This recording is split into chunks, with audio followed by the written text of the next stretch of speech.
Oi, galera, tudo bem com vocês? Hoje nós vamos falar aqui sobre processos básicos.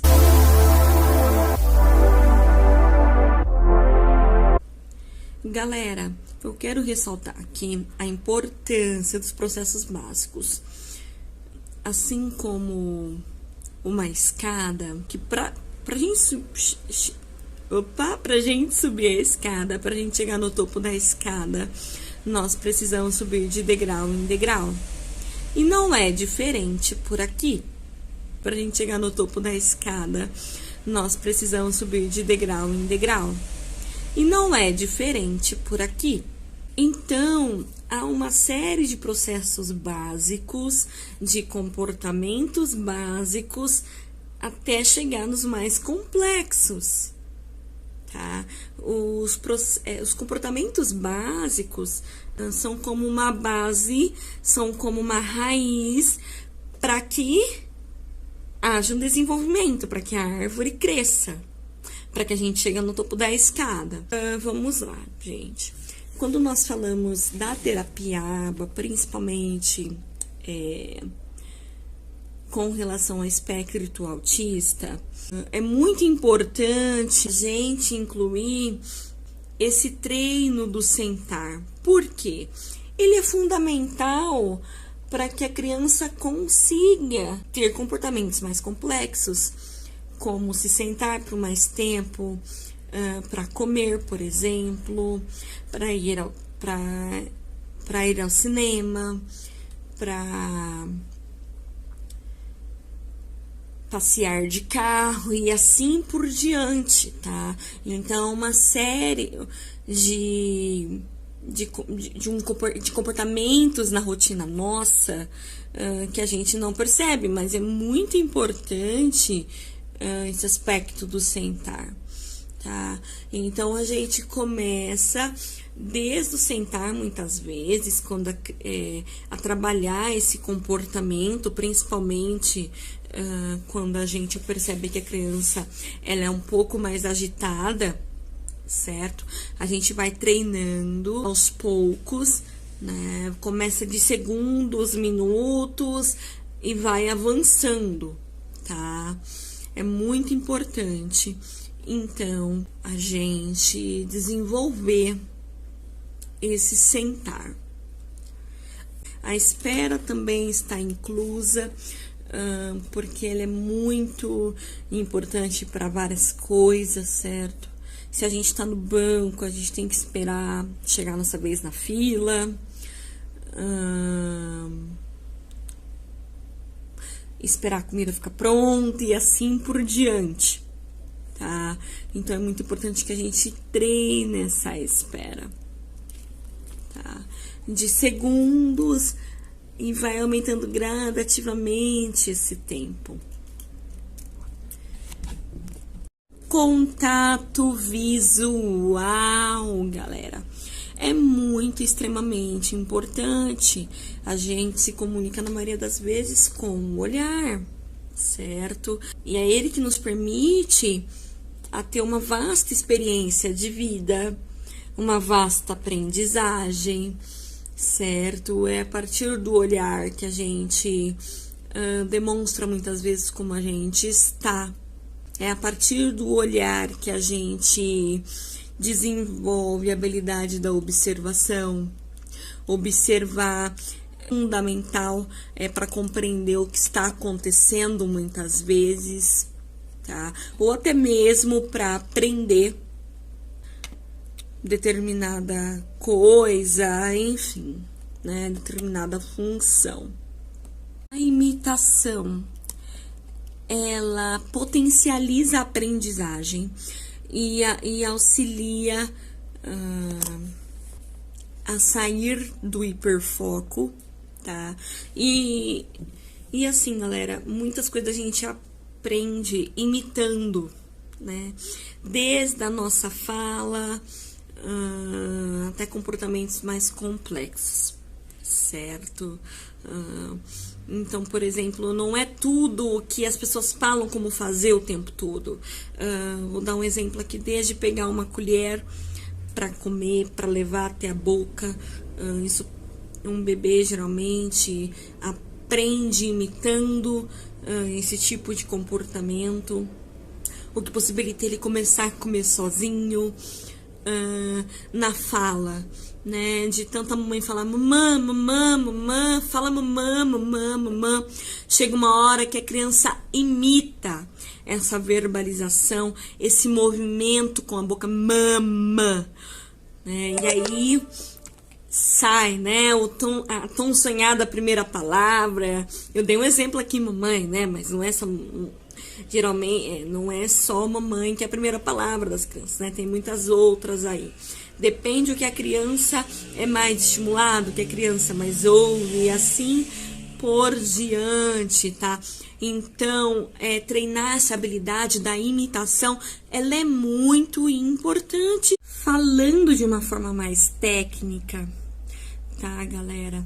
Vocês podem perceber que, como eu disse no início da nossa aula, certo? É do processo mais básico até o mais complexo, ou seja, modelação, tá? A gente está modificando o comportamento para chegar ao resultado que a gente deseja. O resultado esperado, o resultado que a gente almeja que seja alcançado, tá? Então, dentro desse processo está aí o processo de modelagem.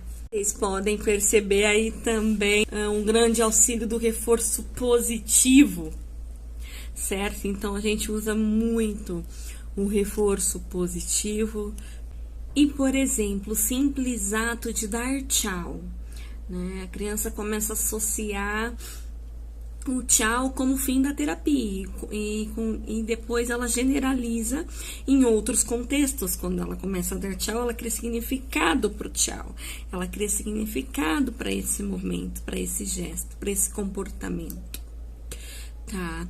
Então eu começo do básico, ensinando ela a dar tchau. Se ela precisar de dicas, começo com a dica física, começo com a dica parcial e depois total, e aí depois ela, quando surgir, né? Ou seja, igual o Skinner fala, quando eu começo a emitir aquele comportamento diante das experiências que eu tive, ou seja, eu aprendi a dar tchau quando eu me despeço, para me despedir, tá? Então, primeiro eu aprendi a dar tchau, a fazer assim com a mãozinha.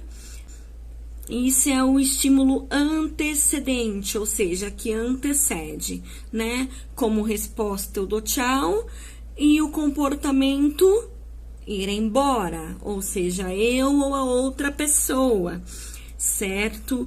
Então, as coisas vão se encaixando de acordo com o que a gente falou, né? Então, agora eu tô trazendo um pouquinho uma fala mais técnica, para que a gente consiga pôr os pontos nos is, digamos assim, né? Eu acho importante, né? Para compreender a teoria com a prática mesmo, certo?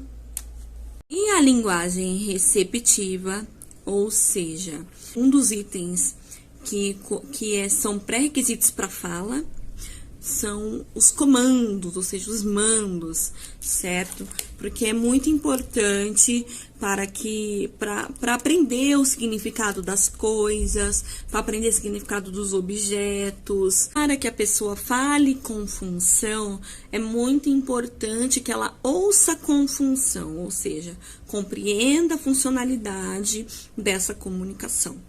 Esses processos básicos que nós citamos aqui, que nós conversamos aqui, ele pode ser treinado de uma forma mais estruturada, naturalística, tá? Ou seja, naturalística no meio da brincadeira da criança, certo? No decorrer de alguma brincadeira, ou de uma forma mais estruturada, que muitas vezes é necessário para que a criança crie um repertório para depois passar a desenvolver esse comportamento de uma forma mais naturalística, tá? Então, ambos são importantes e ambos são necessários.